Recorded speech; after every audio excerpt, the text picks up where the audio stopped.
La soif d'absolu, c'est quelque chose de très profond qui nous constitue comme personne humaine, qui fait notre grandeur, qui fait notre beauté.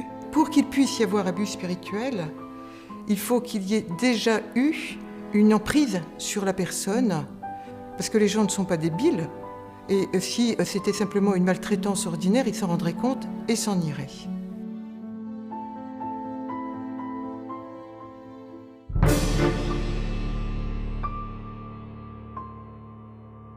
L'emprise, c'est le fait que l'individu qui se sert du groupe à des fins narcissiques a un pouvoir sur l'adepte. Quelqu'un qui cherche Dieu se voit empêché de le rencontrer. C'est-à-dire que la relation ne va plus se faire à Dieu, la relation va s'établir à l'abuseur.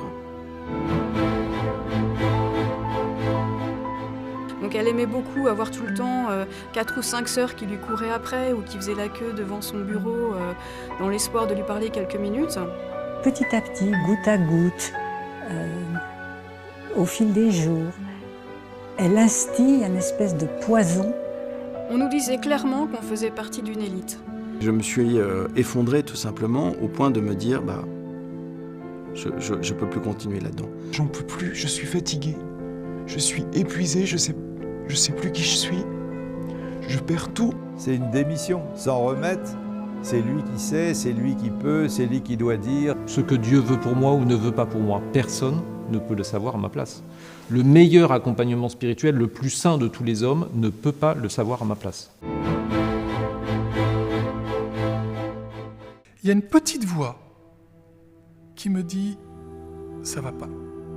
Au fond de moi, il y a une petite porte, un lieu de relation avec moi-même et avec l'au-delà, sur lequel personne ne peut avoir de prise. Il y a toujours au fond de la personne ce lieu sacré, ce lieu secret, où Dieu agit, où le bon esprit de Dieu agit et parle.